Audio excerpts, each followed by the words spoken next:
I mean, it's a super common map, so really no surprises there that you would want it to be included in kind of an official map or map list.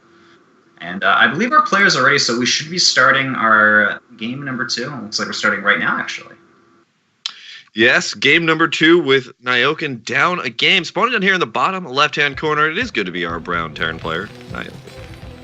And in the top left-hand position of Circuit Breaker, it will be the white Protoss player, TT1, coming in with a win from the first game on Fighting Spirit with just an overall very strong, good fundamentals, macro-style Protoss player.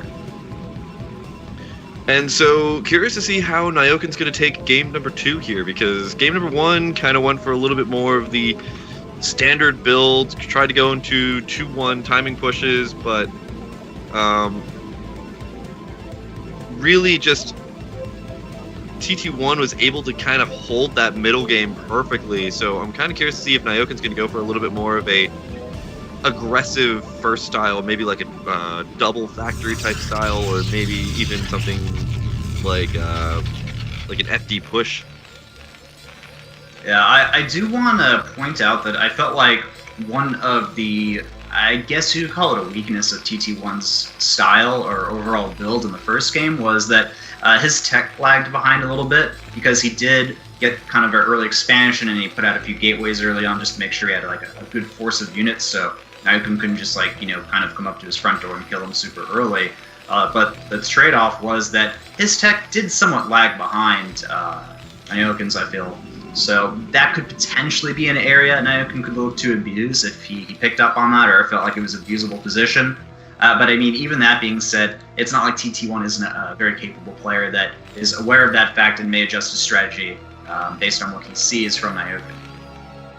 Well, so just on the good point that you brought up, that that TT1's tech lagged behind a little bit here. TT1 is actually kind of adjusting that a little bit this time. Instead of going for that really quick Zealot into really quick Nexus, we're seeing the 12-12 Gateway Assimilator, which is generally the immediate call that TT1's going to be going on into some sort of either dual gate Dragoon or really, really quick tech regardless. Indeed, yep, we already have the Cybernetics core online, the gas is mining, so the early Dragoons should be out pretty soon. The Protoss players just do a little bit of harassment early on with those against a Terran player to try to prevent them from at least mining until they have, I believe, siege mode out or some other method of holding the Protoss player back, whether it be like a bunker with some SCVs repairing it. It just all depends on what he wants to do, the deal with the Protoss player when they kind of show up with some aggression. So wise, my friend, because there is in fact a Rax into, or what's called a Rax double coming out behind this. And you can see this just because there's no gas being grabbed here by Nyoken, so good call on the bunker, because that's exactly what Nyoken's going for. It's going to be popping out 2 Marines, starting out that command center at the natural, which is really, really early, and going straight on into grabbing the bunker right behind this after the refinery is grabbed. Meanwhile, TT1 getting that range upgrade, not going for any immediately quick tech.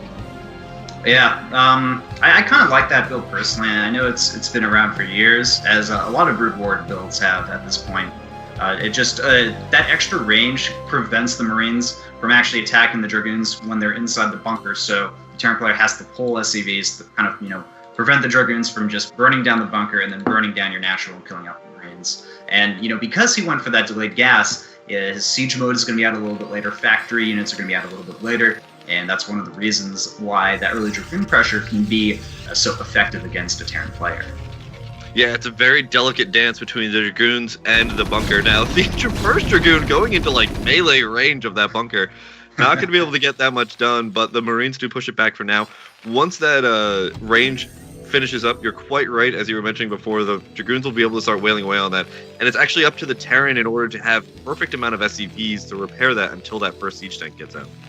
Looks like Nyoken should scout the natural base if he already hasn't. There's a second Dragoon from TT1 that will spot that SCV and should be able to easily pick it off. One more hit will spell the doom for the SCV if he can't get away from the Dragoon in time, but I'm pretty sure the Dragoon will be able to eventually chase it down. Grove helping out. So the scouting SCV is gone. I believe Dragoon range is just finished. Also, to look at this, we have a Stargate being made by TT1, so what's going on with this early Stargate? This is definitely not something that we see often in the PPT matchup. I'm gonna have to guess that this is going to be a quick 2-base carrier. So that was actually that's a really interesting point that I was actually kind of already very interested to see what's going on here, because it's not going to be Arbiters, because there's no Citadel of the Dune coming down here, which you require Templar Archives in order to grab the Arbiter Tribunal. Instead, we're seeing just that lone Stargate, which makes me think that we're going to see a Fleet Beacon come down, and we're going to go into carrier several times. That would be really cool to see some early carriers. I don't think we'll see any scouts, as that's not really used too often in Brood War, but except for in pure trolling purposes, that's the only time you'll see them. I also want to point out that Nyoken has just now started to research siege mode, and is probably just building his first siege tank. So, I mean, this is a lot of time that Nyoken has to really devote those extra additional SCVs to repair that bunker. And it's basically just a free economic edge that TT1 is slowly gaining over Nyoken. But once that tank's out, we will be able to scare away those units. So, as we were mentioning before, double Stargate coming out, Fleet Beacon on the way.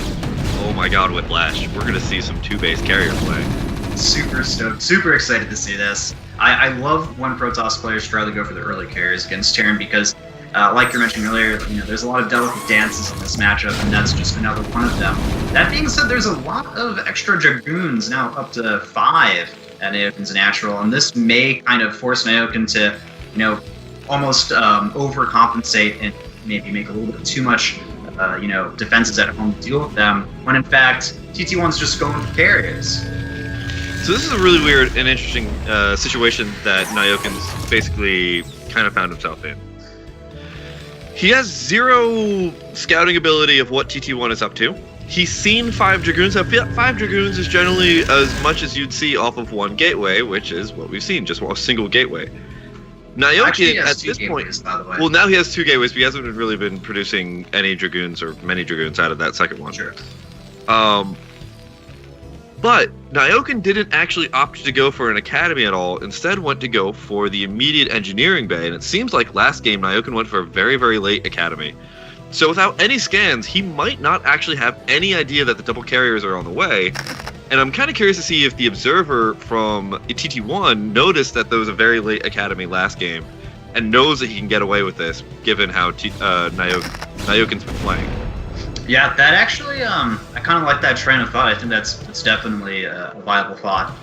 And the TT1 just trying to kind of abuse the fact that, there's not much scouting coming out from Nyoken.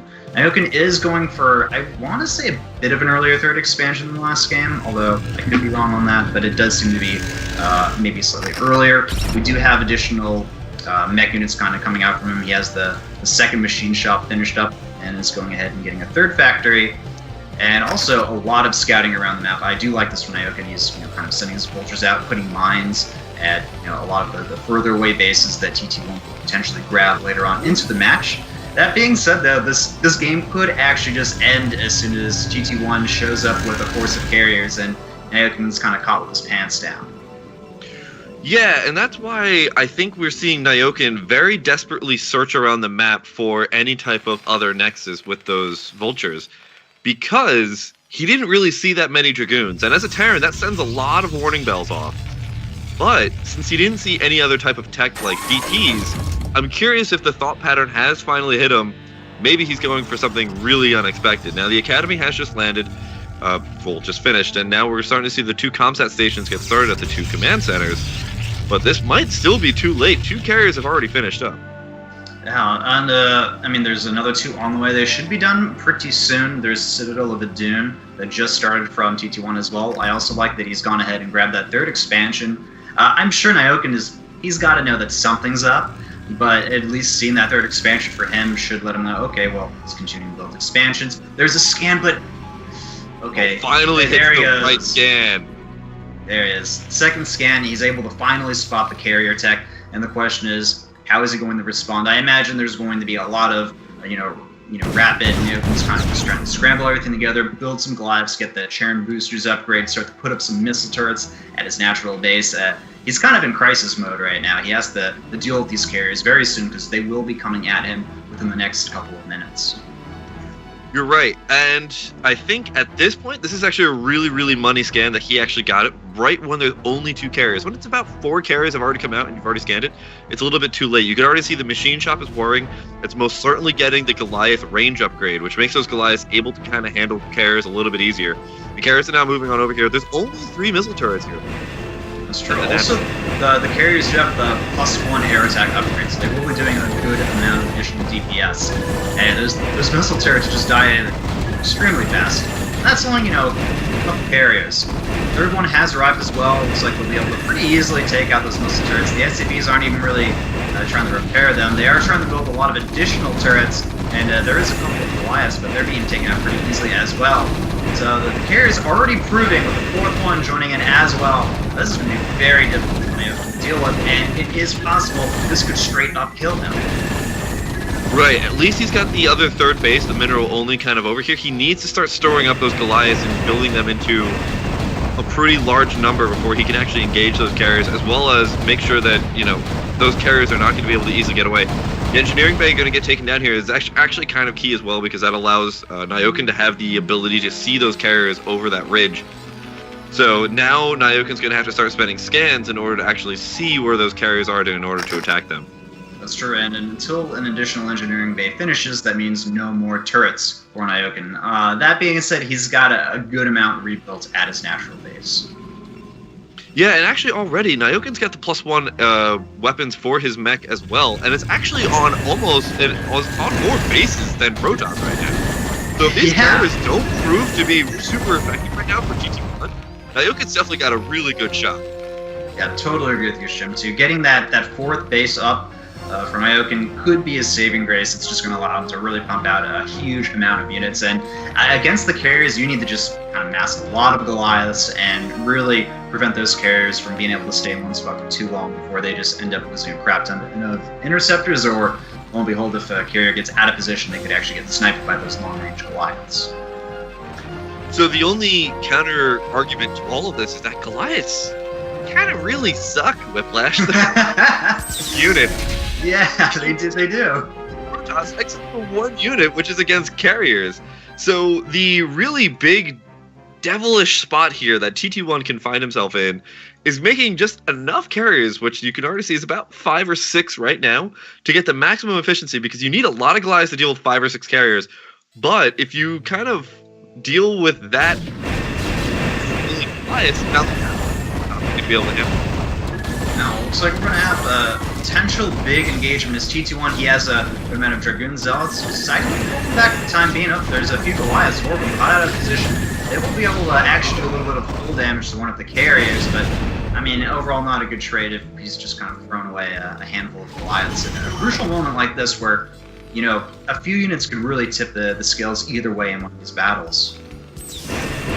Yeah, so the next couple of moments here are like that TT1's got to get this 12 o'clock base, because I think already he started to scout out that Nyoken's got that other one. And he needs to keep baiting these Goliaths into really, really bad moves. Just keep seeing that.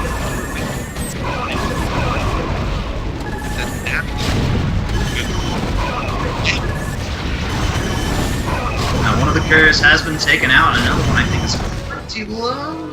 One about a half health. So the Goliaths are doing their job. A good amount of siege chains have been taken out, and TT1 still, I mean, he's got the carrier-centric army, but he does have a good amount of grand units in addition to that. Nyoken holds. He has his 4th base saturated and online. Actually going for a 5th one in the bottom right-hand corner, which I think some of those Protoss units may head towards and try to kind of stop before it becomes an additional economic resource for Nyoken to take advantage of. Actually, I don't think TT1 even knows about it. I think he's going to go try and go for the 4th base. I mean, he was sending his units over there. It didn't look like he wanted to, but I suppose he's decided, you know what, now let's go ahead and try to take out this 4th expansion. And it's a pretty wide ramp. He can kind of pull those units down there. The Terran player may have a bit of a more difficult time. There's not even a lot of tanks from Nyoken, so I mean, TT1, he's just kind of saying, go over and try to take out this expansion. Don't get enough units, and go ahead and just take out your army and deal with it head on. Yeah, and that's actually not actually a terrible trade here for Nyoken if he does lose his base. he does eventually start getting some siege tanks over here, and Elias is sitting here actually wailing away at all those interceptors. There's actually not that many interceptors left here. Or TT1. Yeah, a lot of the interceptors have been picked off. Carrier dies, another one's down to about 37 whole health. So we'll need to kind of recharge, or at least micro it well so the Goliaths don't pick it off. A few of the SCVs have been picked off, a lot of the structures have been damaged, but overall Nyoken, he's able to kind of hold on. A bit starved on gas, but has a lot of minerals. Over 3,000 just kind of, chilling up in the banks, so he can build a lot of units if he needs to. Yeah, I'm kind of curious to see what Nyoken's next couple of calls are. I think definitely a couple more factories and just pumping out a lot of vultures. At this stage, I think that it's really important that Terran isn't spending all their money on just siege tanks and Goliaths. You need to start pumping out a lot of vultures so you can just kind of just run around the map and start doing a whole bunch of damage. There's only 3 photon cannons guarding like this 12 o'clock base. There's only 2 at the mineral only for TT1. So like these types of situations are where you just start running vultures around the entire map and just start taking out all these bases with just vultures alone. I've seen this situation in Scan versus Boneth, and that was pretty much how Boneth was able to, how Scan was able to stay into the map for so long, was just by harassing all of Boneth's like smaller all the time. Man, there were some really good mine connections taking out a couple of TT1's units. I agree with you. That being said, I do like to think that TT1 has been doing a very good job controlling the map, being very aggressive, and kind of forcing Nyoken to just stay in his little quadrant of the map. He was able to force that 5th expansion to get cancelled. TT1 Arias is 4th, and it's been actually running for a while at this point. So they're on relatively equal economic footholding. There's still a few carriers being produced, and I'm starting to wonder, when are we going to see the Arbiters, if that's a tech choice that TT1 wants to eventually move into. Yeah, it is a little bit delayed here to go into Arbiter tech, but I think at the same time, like, if you go into Arbiters, actually, that's a really good point. I don't really often see too many Arbiters once Protoss go into carriers, and I'm sure that there's a really good reason for that. I just actually haven't really, like, thought about it or, like, put that correlation together. Is that generally when I see Protoss go straight carriers, I think they're just constantly producing carriers, so they don't have time for Arbiters. That's true, and I mean, if we just look at the bases and look at the army composition of Nyoken, there's not a lot of good positions for Arbiters to really recall into. It's like super risky, and a good chance that they're killed straight up before they can, get the job done. Yeah, and especially with those Goliaths out, I think Goliaths are like the biggest enemy. So much gas. Oh, they don't have that much left over. Arbiters are like one of the most expensive gas units, I think, in the game, as well as the fact that they take. They definitely do take forever. So Nyoken, he's kind of poised himself on the high ground. The Goliaths are just getting kind of shelled apart by the siege tanks, and Goliaths still holding the ground. That number is starting to build. The carrier count, he hasn't really gone down though. The Dragoon count, not the best spot. I think that Nyoken's kind of on the ground war, and it's kind of in a standstill as far as doing the air moves. Yeah, what's really interesting is I'm not seeing Nyoken really kind of make those Goliath kind of target down carriers. There we go. There is a really good target down. One carrier going down immediately as soon as he does that. That's a really important thing for Terran to constantly do. I've kind of like sit there and just kind of that really fascinating. That means another carrier goes down. There's some additional zealots being added to the army of TT1 that they kind of just get evaporated pretty fast along with the remaining units on the ground, and all of a sudden there's really no support for the Goliaths, or excuse me, for the carriers. The Goliaths are just able to target down. 2 of them go down. There's 3 carriers left. They're forced to kind of back off for the time being.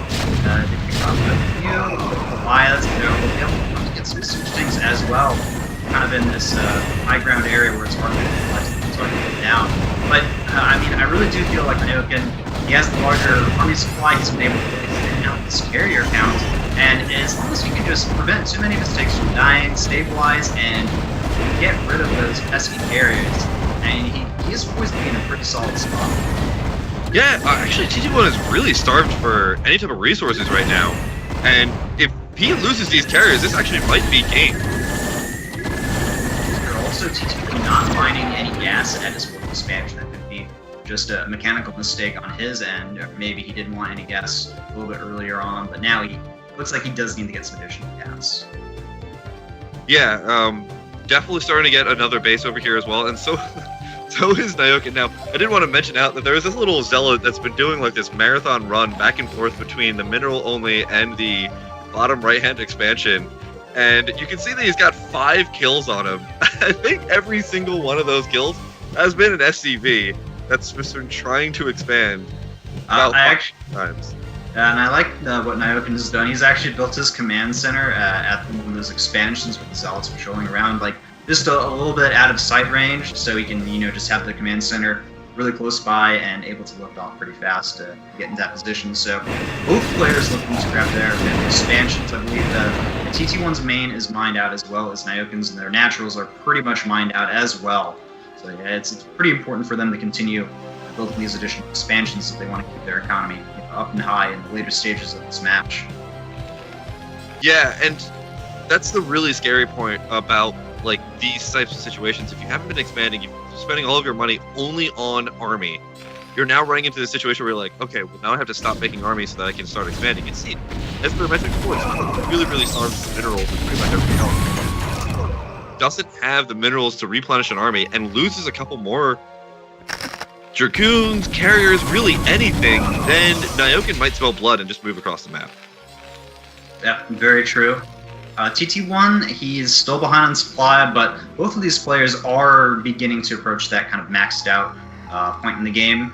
Unfortunately for TT1, his tech may be lagging a little bit behind us. He doesn't really have any High Templar, he doesn't have any Arbiters, and the carrier count is at 4 right now. So that's really the only thing keeping the Goliath count, I suppose, from dwindling and the Vulture count from increasing. So that is at least one thing that TT1 does have going for him. Yeah, but still, I still think that the Vulture count is incredibly low, especially for the amount of zealots that are with his army. Like, if these zealots had to go into any type of Vulture battle, they would get immediately eliminated, and those Goliaths would be in a little bit better position. As it stands right now, if those zealots run on right straight into, there's not that many of them.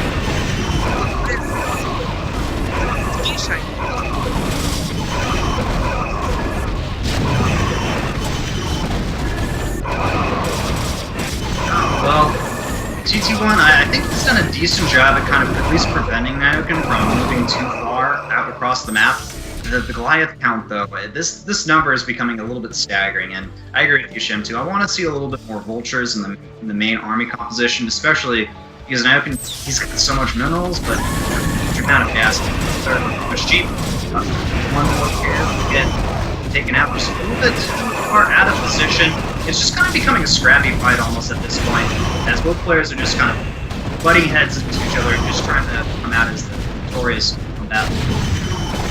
Yeah, well, the good thing here is that actually he's going into a whole bunch of siege tanks with the Goliath, with Dragoons. So those are going to get cleaned up really quickly. And in fact, this is the carry with them. No, the carriers, there's only a couple of them left, both on low health. Just a few more hits, and both of them should go down. They're like down to 30 health. One of them falls, and the other one is a hit or two dying. Now the question here is, can Nyoken start capitalizing on this? I mean, Nyoken's really low on food, and even lower in terms of gas right now, and lots of just minerals, so many minerals. This is where I think a couple additional factories as the expense of maybe 1 or 2 of those siege tanks earlier could have just been sitting here pumping out nothing but vultures, moving around the map and constantly harassing. Yeah, I would definitely like to see that.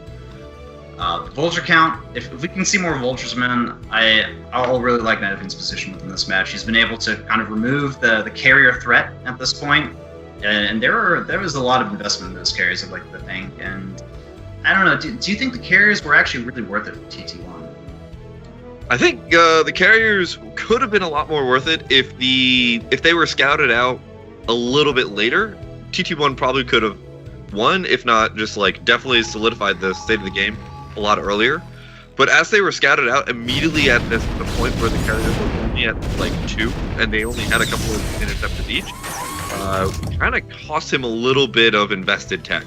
Now, it's kept Nyoken kind of locked down on one side of the map, but unfortunately, it hasn't really won him that many battles. And now Nyoken's in a really, really good spot because TT1 wasn't able to break any of those bases. Yep, that's true. Nyoken's been able to pretty much mine without too much interference from TT1. Kind of the same way for him earlier on in the match. Nyoken did certainly have an economic edge over TT1 that's pretty much been nullified at this point, as we've really reaching into the later portions of the game.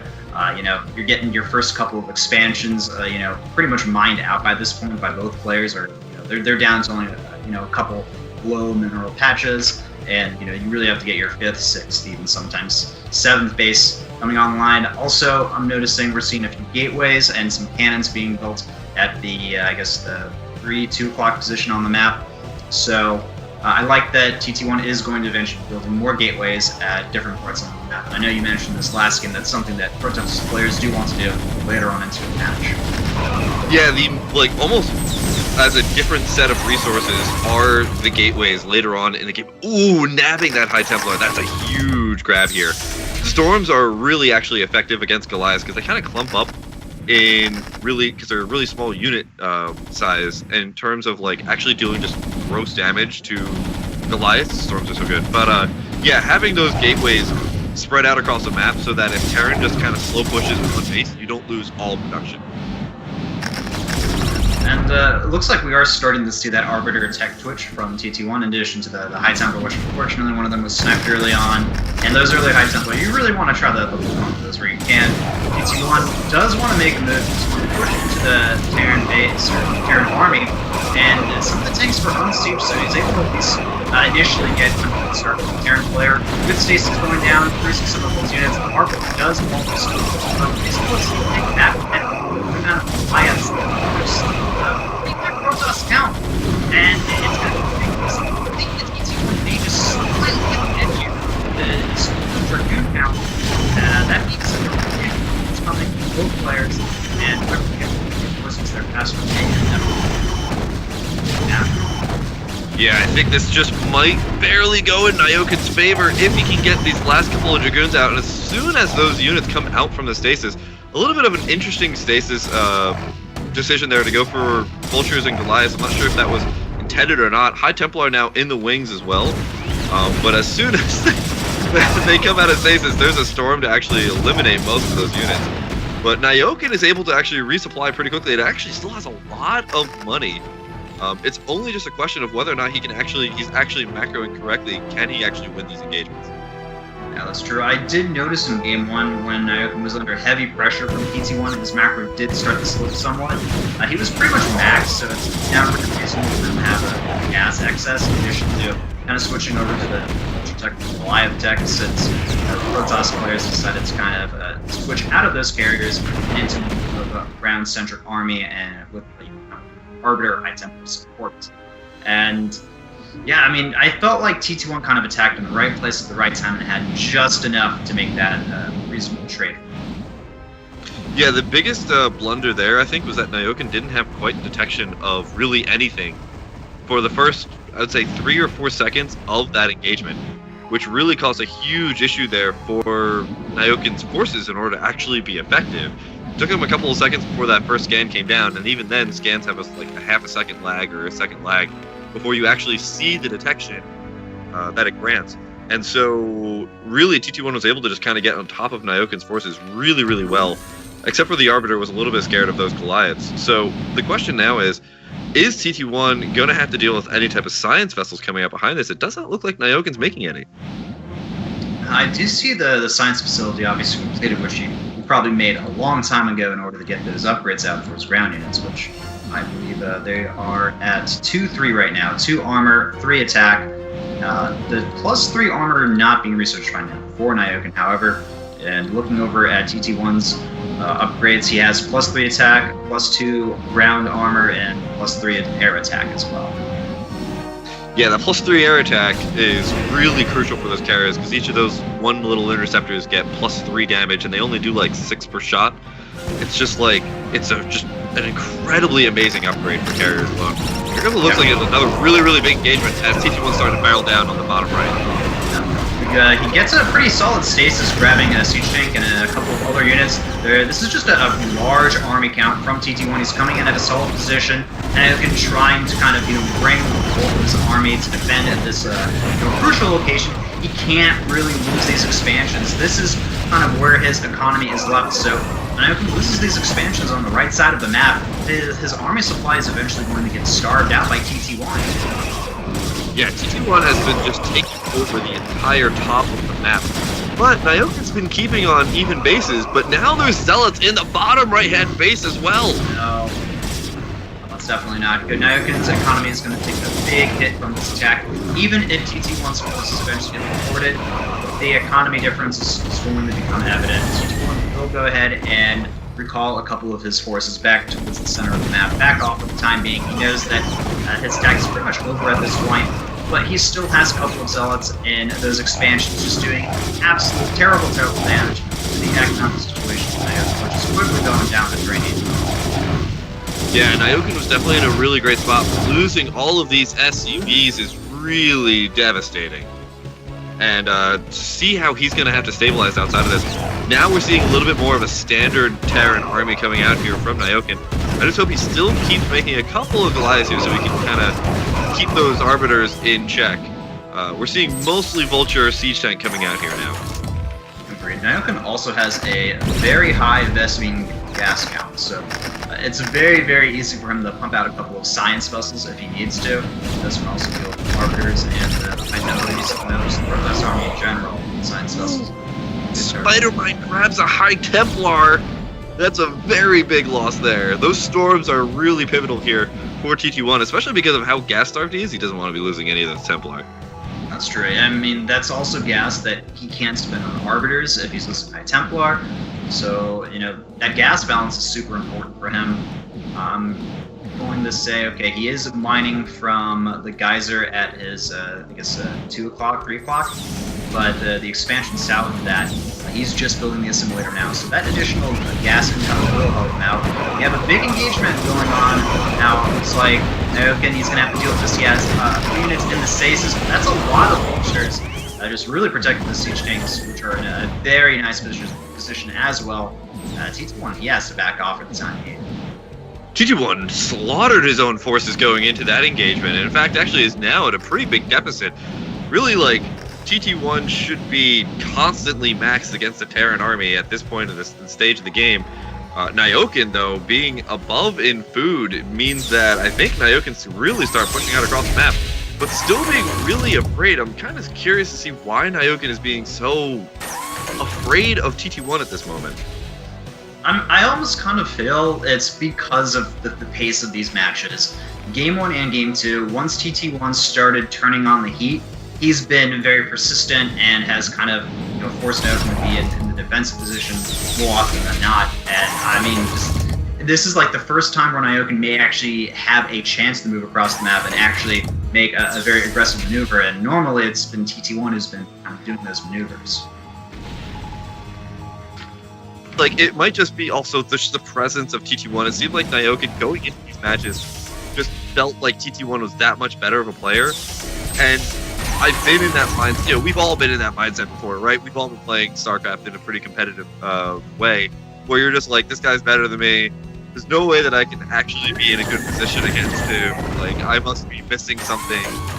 Yada, yada, yada, right? So that, like, Nyoken just ends up, like, being his own worst ally. That being said, both players are pretty much maxed out. TT1 moving in, he's looking to get a good stasis off potentially with his Arbiter if he has the energy for it. Good storm going off, connected with a decent amount of tanks. 4 storms going off, these storms are doing heavy damage. Unfortunately, storms out. Yes, the back off as once again, his attack has been repelled. Holy cow, those storms were so immense, and yet still the Terran army stands. If he can actually keep all these siege tanks alive, then he wins the game. If he can just resupplies on vultures, he's going to definitely be in a great position. But yet again, retreating, trying to play the safer, slower game. Now here's the really scary thing. If Protoss ends up splitting the map 50-50, Protoss loses.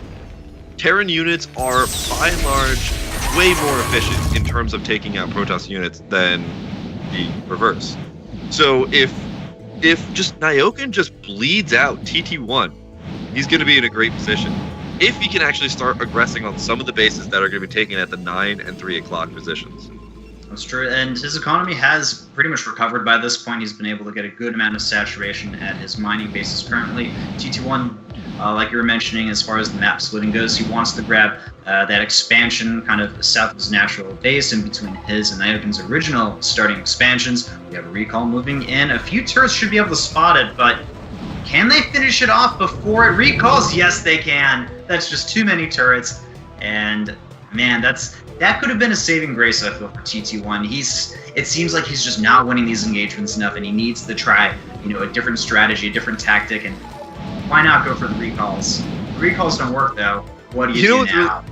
You know what's really funny about all of that, though, is that you kind of have to just, lend it back to the fact that TT1 went for so many carriers before, because that means that Nyoken had to build 1 billion missile turrets pretty much everywhere, which might actually just completely stop any source of recalls, because there's just going to be missile turrets everywhere. Now, one Arbiter does get into the bottom right-hand corner, but that base actually doesn't have that many minerals there. It doesn't really have that many SCVs either. Actually, pretty solid reactions from Nyoken. He instantly lifts off the command center. There are a good amount of Dragoons nearby, so if TT1 focus fires that command center, he could potentially kill it, but it's flying pretty fast with the turrets, and there are a good amount of siege tanks nearby as well. I mean, it's annoying for Nyoken to deal with, but I feel like he was able to kind of preemptively deal with this, and he's not going to lose too much due to this annoying recall. The question is, when additional recalls come from TT1, will they be able to pack enough punch to truly make a big difference and, kind of put Nyoken back foot once again? Ooh, pretty decent storm. And for a high tempo again, 4 storms off. Pretty great storm. Do it. In that regard. Coming out on the map, starting to drop down some EMPs. One veins out here. Final Arbiter, I guess at least in the bottom area, has been picked off. There's still 2 additional Arbiters with TT1's army. I also want to point out, if we look at the army supplies, it's 188 for TT1 compared to 158, 160 of Nyoken. So once again, it seems like the pendulum is kind of shifting a little bit more into TT1's favor, and he's starting to get that army supply advantage again. It's just the recalls. If he can make these recalls work, if he can prevent Nyoken from expanding once again and then splitting this map, he's still able to certainly win this game. Yeah, I think TT1 is definitely starting to get into a really good position now. Here's the scary moment. We were talking about this before. At 3 and 9 o'clock positions, this makes it really easy for Nyoken to just start sieging up these situations. We can see actually TT1 now trying to come in here. There are so many zealots in this army, Whiplash, with so many armies. It's a big game around. Templar going in. Storms going off. There we go. That's a money storm hitting on multiple siege tanks. A lot of progress melting to these storms itself. Follow up. And the Arbiters are still alive. There's only 1 science vessel. Has TT1 been able to break this army? There's reinforcements coming in, so it looks like once again they butt heads, and it's just a lot of bodies dead on both ends with no one making any real progress, I won't say. The one good thing for TT1, though, is that he's been able to keep this Arbiter count relatively high. They haven't been picked off. Losing a few High Templar there, he doesn't want to do that, but he at least has those few additional Arbiters with his main army.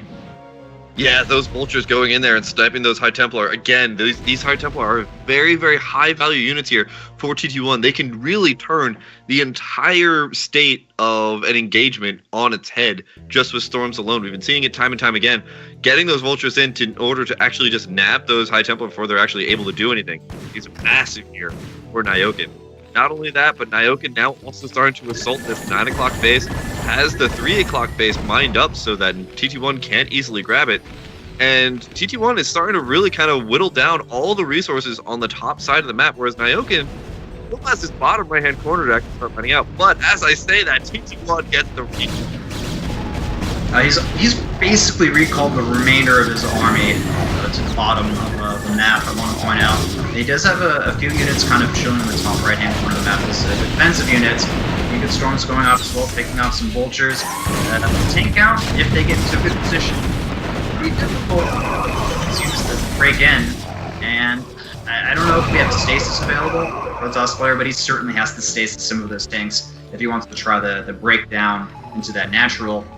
If he stays here, though, and just kind of prevents the Terran player from lining up his expansion, you know, certainly he's going to gain a bit of an economic advantage just simply by doing that.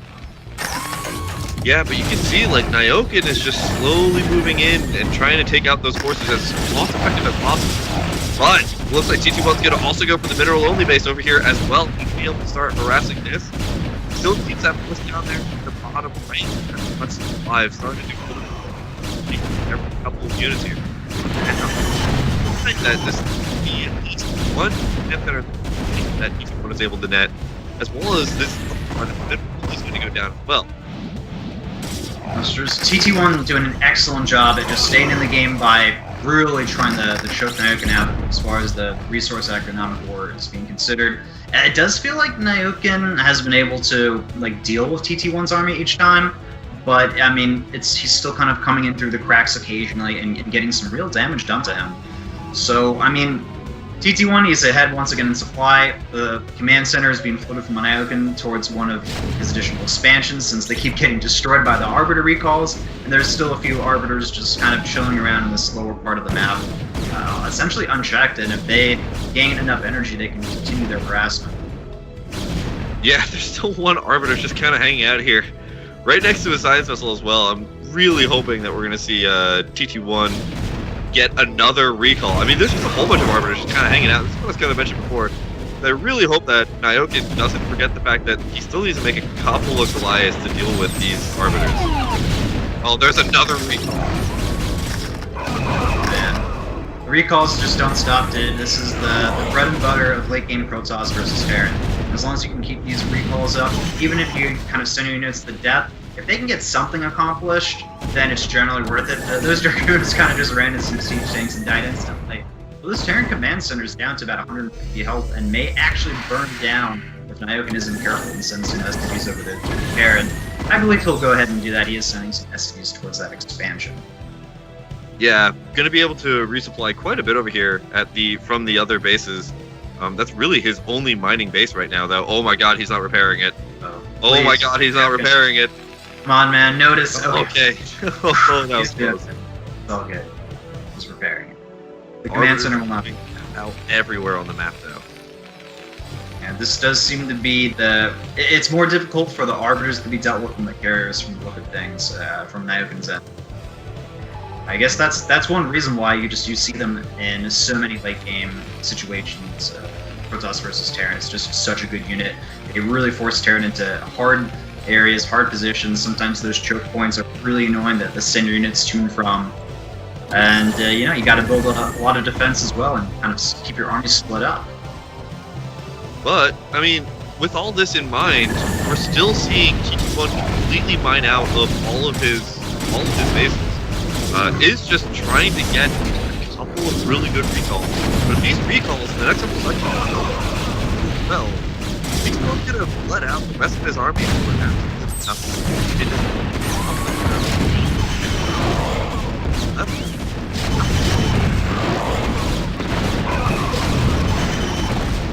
That much else. Well, the recall looks like it will be staved off for the time being. Unfortunately for TT1, I don't really think that recall actually accomplished too much. He took out a few missile turrets, but he didn't do any economic damage, he didn't destroy any production buildings, and he didn't really trade too well with the Terran army. This could actually be Nyoken's chance to kind of, get out across the map. Like you mentioned earlier, TT1 is running out of resources. He doesn't have, and I think I even heard potential Archons yet being built as well. And that means that you're really running low on resources in this matchup, and your gas is starting to accumulate. You just need to get this constrained army. Excellent. Massive EMP hitting both the Arbiters and the entire Protoss army as Nyoken is starting to push out across the map. A few good storms happening, killing off some vultures. Nice job connecting with a lot of tanks as well. The question is, will it be enough? It doesn't look like it. TT1 forced back yet again for what seems to be like the 10th or 12th time this match, as this Terran army just doesn't break. The really scary moment here is that Nyoken, though, is down below 100 supply, finally now just getting a little bit resupplied above that. TT1 down on the last couple 100 minerals over here at this base. If TT1 doesn't have the ability to grab another base anytime soon, Nyoken's got his bottom right completely untapped. Well, not untapped, but a lot better situation. It seems like there's a last-ditch recall effort from TT1 to bring out a few more storms on the siege tanks, as Archon's been able to do a bit of damage. The SCV count has definitely been lowered by this recall, but unfortunately, I don't really see many Arbiters left. I think they've been taken out by the missile turrets or the Goliaths. The main ground army from TT1 is pretty much gone as well. Amazingly, the supply count is still extremely close, but I'm starting to think that a lot of that is just, kind of workers idling around the map. Yeah, you're quite right. I think just barely Nyoken is actually starting to get both of those bases mined up now. And TT1 is now at 100 supply with really small amount of minerals left. There's only 2 patches at that one mineral location left. Everything else is completely mined out. If TT1 doesn't win, like, with some ridiculous engagement in the next couple of seconds, I don't think he even... there's not even the potential of another Nexus. Yeah, like you mentioned, the Terran army is just extremely cost-efficient, good scans. He's able to pick off 3 High Templar of those vultures. Very, very cost-efficient. And when you get to the late game, cost efficiency goes way up in value, as opposed to economy, army count, all those other resources only rely on to determine who's won here or not. Army efficiency makes a huge difference at this stage in the game. We see TT1. I really believe this is the last-ditch effort from them. And if Nyoken kind of forces him back, there's just... TT1's out of resources, man. He doesn't have anything left. He can't create another army. He will be forced to GG out. Or are we going to see the, ridiculously late timed GG? Because, I mean, at this point, TT1 knows that there's mining bases. TT1 knows that there's just pretty much everything else across the map. And TT1 knows that he can't build any more army. I don't know why he still hasn't quite left the game yet. I think it's just... potentially just being very, very stubborn and actually not dying. And now long distance mining, but there's a vulture there. I mean, maybe in TT's mind he's also thought that, like, hey, my opponents had these bases for a long time, he must be really starved of more resources as well. Maybe not accounting as much for the fact that he did stall a lot of mining time with those recalls. A lot of zealots dying to the mines. This is pretty much the last bit of the Protoss army. If the scan goes down, there's still just a good tank count. And there it is, finally, 47 minutes in, TT1 calls good game. Not only calls good game, calls GG twice. Really, really ridiculous match. 47 minutes between the two of them. What a match, what a match.